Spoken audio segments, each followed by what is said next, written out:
কর্তব্যরত অবস্থায় বিডিওকে চেয়ার ছুঁড়ে মারার অভিযোগে এক বিজেপি মণ্ডল সভাপতির বিরুদ্ধে সাজা ঘোষণা করল আদালত। উল্লেখ্য, 2022 সালের 12ই ডিসেম্বর বালুরঘাটের বিডিও অনুজ কুমার শিকদারকে চেয়ার ছুঁড়ে মারেন ওই বিজেপি নেতা। সেদিনই বালুরঘাটের বিডিও তার বিরুদ্ধে বালুরঘাট থানায় অভিযোগ দায়ের করেন। সেই মামলায় বিজেপি নেতা সুভাষ সরকারকে দোষী সাব্যস্ত করে বালুরঘাট অতিরিক্ত জেলা ও দায়রা আদালতের বিচারক শরণ্যা সেন প্রসাদ। এ বিষয়ে বালুরঘাট জেলা আদালতের সরকারি আইনজীবী ঋতব্রত চক্রবর্তী জানান, অতিরিক্ত জেলা ও দায়রা আদালতের বিচারক সুভাষ সরকারকে 447 ও 332 ধারায় এদিন দোষী সাব্যস্ত করেছেন। দোষী ঘোষণার পরেই বিজেপি নেতাকে জেল হেফাজতে নেয় পুলিশ। এ বিষয়ে তৃণমূলের পক্ষ থেকে জেলা সহসভাপতি সুভাষ চাকি জানান, আইন মোতাবেক আদালত সুভাষ সরকারকে দোষী সাব্যস্ত করেছে। অপরদিকে বিজেপি জেলা সভাপতি শরৎ চৌধুরী জানান, আদালতকে সম্মান জানিয়েই বলছি, সেই ঘটনাটি একটি রাজনৈতিক ঘটনা ছিল। পরবর্তীতে উচ্চ আদালতের দ্বারস্থ হওয়ার কথাও জানিয়েছেন তিনি।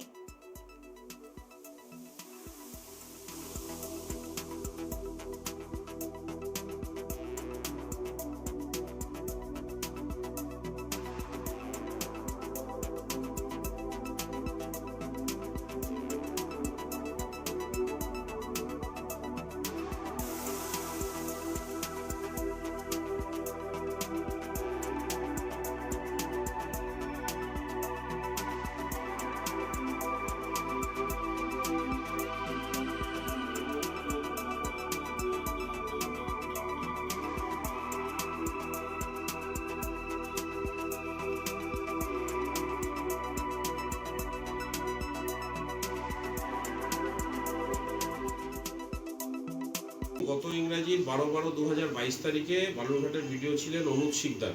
তিনি যখন তার চেম্বারে বসে দিনের বেলা কাজ করছিলেন, সেই সময় দুপুরের দিকে এই মামলার আসামি সুভাষ সরকার বিনা অনুমতিতে অসৎ উদ্দেশ্যে তার চেম্বারে প্রবেশ করে তাকে আঘাত করেন এবং সেখান থেকে পালিয়ে যান।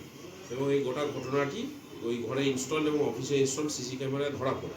পরবর্তীকালে ওই দিনই কমপ্লেন হয় এবং তার ভিত্তিতে একটি মামলা রুজু হয় এবং পুলিশ 23/12/2022 তারিখে এই মামলায় তদন্ত শেষ করে অত্যন্ত দ্রুততার সঙ্গে চার্জশিট জমা দেয় এবং গত ইংরাজির 11/5/2023 তারিখে এই মামলায় চার্জ গঠন হয় এবং পরবর্তীকালে আগস্ট সেপ্টেম্বর মাসে সাক্ষী শেষ হয়ে আজকে জাজমেন্টের জন্য দিন ছিল। আজকে এই মামলাটি চলছিল learned ADJ second court Saranya Sen Prasad মহাশয়ের ঘরে। ওনার যেটা এফআইআর হয়েছিল সেটা হচ্ছে বিডিও তার কর্মরত অবস্থায় তারা চেম্বারে বসেছিলেন, কাজ করছিলেন। ঠিক সেই সময় বিজেপির তথাকথিত নেতা ব্লক মণ্ডল পরিষদের বোধহয় ওদের সভাপতি, তিনি হঠাৎ করেই তার চেম্বারে প্রবেশ করেন এবং চেয়ার তুলে তাকে আক্রমণ করে। তিনি অল্পের জন্য বেঁচে যান এবং সঙ্গে সঙ্গেই এফআইআর হয়। তার ভিত্তিতে কেসটা হয় এবং বিচারান্তে তাকে দোষী সাব্যস্ত করেছে আজকে আদালত। এখন আগামীকাল রায় ঘোষণা করবেন। রায় মানে সাজার মেয়াদটা ঘোষণা করবেন।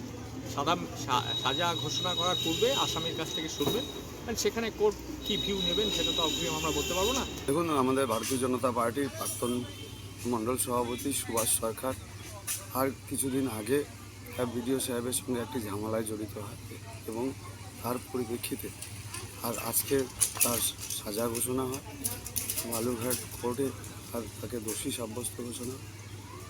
আমরা কোর্টকে সম্মান রেখেই বলছি, এটা একটি রাজনৈতিক মামলা ছিল, রাজনৈতিক ঘটনা ছিল।